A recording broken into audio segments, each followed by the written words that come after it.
Oops. The plane's left engine catches fire. Whitaker quickly activates firefighting mode. The right engine adds, "Wait, I want a fire show too." Evan, stop the speed, stop the speed. The slide is already full. Time to go water sliding. Tommy, our left side seems to be lost. Did it go on a world tour? Little boat 227, I see you dropped 1,000 meters. Tommy, power is at maximum. Our left side lost contact. Little boat 227, I see you're out of power again. Truly a perfect drift. Whitaker used this inverted flight to successfully switch the plane from a nosedive to level flight. Such a plane though both engines failed, the plane still steady, like posing mid-air. An empty field ahead, the best outcome. Spotting the house ahead, Whitaker desperately tried to dodge, but ended up having a close encounter. Job reflexively shouted out, "044. Subtitles, center has been reached. Costing USD 179. Why does this seem like participating in a lottery? You, considering the plane didn't completely disintegrate. It's truly a survivor legend." Most passengers survived. When Whitaker woke up again, he found himself in a hospital bed, watching the news loop of the amazing moments. It was like a movie. Whitaker was still unsure how many people survived, while Charlie, dressed as a Union guinea pig, came to visit the injured Whitaker. Subtitles, they were Navy comrades. Whitaker knew his skills switch pilots, and it'd be a fire battle. The outcome could be fatal, but among 102 people, including crew, 96 survived. Is this the magic of survival? The only losses were those 2 flight attendants and 4 passengers. This result is undoubtedly a legend, and Whitaker became a hero. Unfortunately, Whitaker's current girlfriend was one of those flight attendants. What a tragic hero. They had dinner just the night before, and now it's as if she vanished into thin air. The NTSB agents, after a casual chat, told Whitaker to focus on healing. But for the captain, the accident was far from over.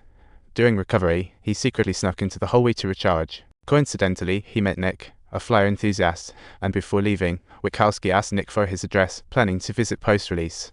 3 days later, Whitaker returned to his father's farm, too scared to approach his city home.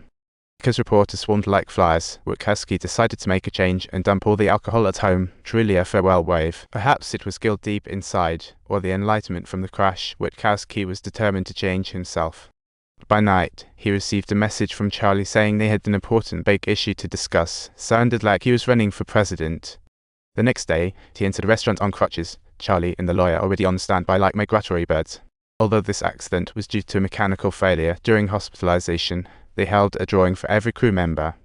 The results were shocking. Whitaker was found to be under the influence and was on a fly binge. Don't even talk about crashes. Even if nothing happened, getting caught doing this would land him in jail. Truly a joke basket. Whitaker was very upset. He believed as long as most passengers survived, there was nothing to worry about. Indeed correct. John hired a lawyer for Whitaker. Without mechanical failure as a scapegoat, charges of drunk driving and drug use loomed. 6 lives lost may mean life imprisonment. Hearing this, Whitaker, poised for change, ordered another drink. The next day, a sober Whitaker found Nick's place using the previously sent address, where Nick was in a drama with his landlord. Seeing this, Whitaker couldn't help but push the landlord down, thinking, this guy is not a good person at all. Charging a rent of 1,000, but only getting 400, truly the water skimming king, so Whitaker took Nick along. One wants to quit drugs, the other wants to quit drinking. Both are the true representatives of losers. The next day, the lawyer picked up Whitaker, and they headed to the crash site. Where busy people were spotted, the lawyer started to talk. He had ways to overturn the charges of Whitaker using flyer, and regarding the drinking incident days prior, he had ways to mitigate the responsibility. What a legal merit. The only thing Whitaker had to do was stop drinking altogether and not to even set foot in a bar, he promised loudly like a champion. But back home, Whitaker transformed back into a drunkard. By the time Nick returned, he was completely passed out, truly a champion of alcohol. Time tell.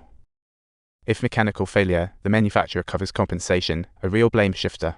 The lawyers said he could handle it, but the boss wasn't fond of Whitaker. Soon friends came to attend the crew member's funeral, staring at his girlfriend's photo, truly painful. Whitaker couldn't face it and could only watch from afar.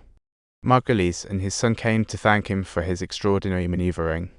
It was because of those extraordinary maneuvers that Margulies survived. As crew members, everyone had to face inquiries. Whitaker wanted Margulies to lie and not reveal the fact that he was flying drunk that day, truly sneaky. Margulies didn't really want to lie, since this was related to judging the accident's responsibility. He just wanted to be responsible to the public like a superhero.